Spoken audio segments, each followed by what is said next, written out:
What's up, guys? Coach Grant with First Down Training. And today we're going to be breaking down when to use different press releases on different routes and depending on what read you are on that specific play. Okay, so this video was done by request. We always appreciate the feedback from you guys. So if you guys have any other video suggestions or kind of content that you guys would like to see, don't hesitate to leave that in the comment section below. We read every single comment, so we appreciate any kind of feedback that you guys give. Now, first thing we're going to be talking about, fellas, is this slide release slant and a diamond release slant. So what's the difference between the two? What are those both trying to accomplish, and when do you actually apply those? Okay, but now if you're a wide receiver also, fellas, and you want to improve your skills with some on-field drills with the exact things you need to do on a daily basis to improve your game, check out that very first link in the description below for our 28-day on-field wide receiver workout plan. You'll get access to 4 weeks of wide receiver workouts with the exact sets, reps, and drills mapped out in video format with an example of each drill, all put together in a set schedule for you. So if that interests you, check out that very first link below. Let's get started. So first release is that slide release, right? So this is Kyle Phillips working that slide. Now, why would we go with this slide release? Because there, as a receiver, you got to understand that when it comes to press releases, a lot of people think it's based on the route. And yes, a slant is one of those routes where there's only like maybe a few things that you can kind of do, I guess you could say, not like where it's like a post route against inside shade press and there's 10, 12 different releases that you can use on that.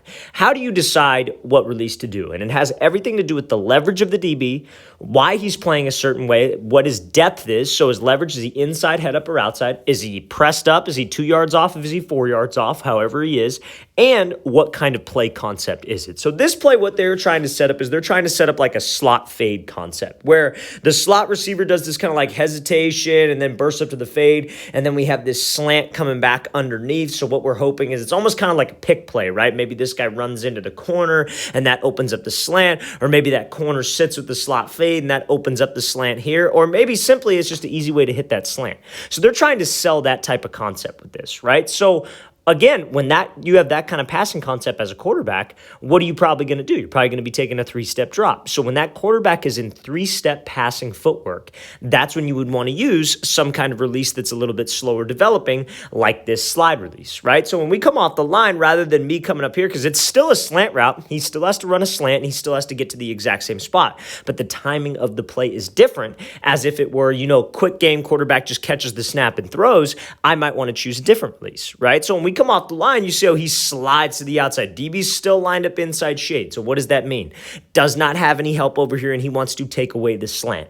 So the number one thing we have to do as a receiver is let's attack his outside shoulder. Let's try to work him off the platform to open me back up to the inside. So I have to do that with a slower tempo when it's a longer developing play. So Phillips right here, what he does something called the slide release. That's where you either, kick step behind with the front foot, take a little prep step with the front foot, and you shoot, and you pretty much just slide to the outside. You're attacking the DB's outside shoulder, trying to work him off the platform, but there's a change of tempo to kind of get him to slow down his feet, and then he hits him with that crossover move. But we got to make sure we are not too quick with the movement, because if I get to that window too fast, it screws up the timing of the play, and it looks different than that slot fade concept or that pick play concept that we are trying to sell. So your tempo 100% matters. When you guys change up the tempo on a release, there has to be a purpose to it. Now, what's another way? Like, let's think about this. Let's say maybe he's like the only wide receiver out there. Let's say there's no Z receiver. Let's say it's just a single coverage type deal. Maybe you use this type of release on what? An RPO concept, right? Because think about it. The quarterback has to go through that whole play action fake, if you will, or he's reading an outside backer.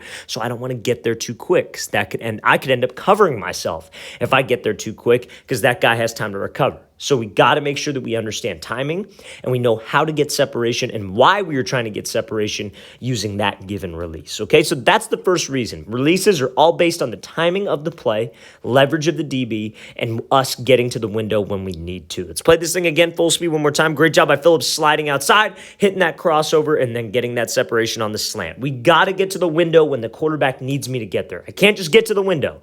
I need to get to the window when the timing of the play requires it. So now, next play here is going to be a diamond release slant. So what is this diamond release slant? So this would be a release you'd use on a first read slant, right? And now again, there are a million different routes, right? You got digs, posts, corners, all that stuff where now the thing is you have to just understand with those other routes, we're going to be focusing a lot on slants today, but when you have routes like post, you have routes like speed outs, comebacks, you have to understand that okay, what read am I on the play, right? Because if you're the first read on the play, dude, you got to go. The quarterback expects you to be at a certain spot, and that is where he is looking to first, right? As a quarterback, you're reading defenders, right? Like, so if you got a man coverage guy on you and you have to run a corner and he's maybe lined up inside shade, I'm thinking, all right, dude, I got to get off the ball now because I know the quarterback likes this matchup. I'm the first read on the play, so I can't be taking forever off the line. So same thing when you have to run a slant route, right? So if you're a quarterback, and again, this brings me back to my original point.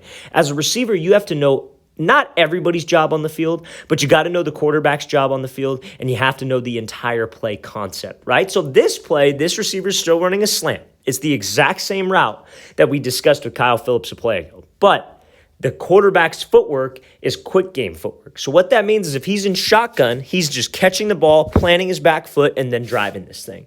So if I'm doing this slide release to the outside, taking forever, that quarterback's going to hit his back foot, and I'm not going to be there. So I have to choose a faster developing release. Now, like we talked about in that clip with Kyle Phillips, when you have an inside shade DB, and you have to run a slant route, what are you supposed to do? You want to attack his outside shoulder, right? The goal is to get him to flip his hips. The goal is to get him to open up and think vertical, right? Or to move off the platform. So what this wide receiver does here is he attacks off. He takes 3 hard steps. So that's 1, that's 2, and that's 3. And his third step, you see how much speed he has to the outside. Hips and shoulders are committed to the outside. He's attacking on a 45-degree angle. That is the same angle that you would want to attack on a slide release. It's just a faster tempo, and the tempo is everything. We have to keep timing with the quarterback, also be able to maintain spacing, aka get to that throwing window when the quarterback needs me to be there. So make sure, fellas, it comes down to the read, it comes down to the leverage, and also the timing of the play. Okay, let's play this thing again, full speed one more time.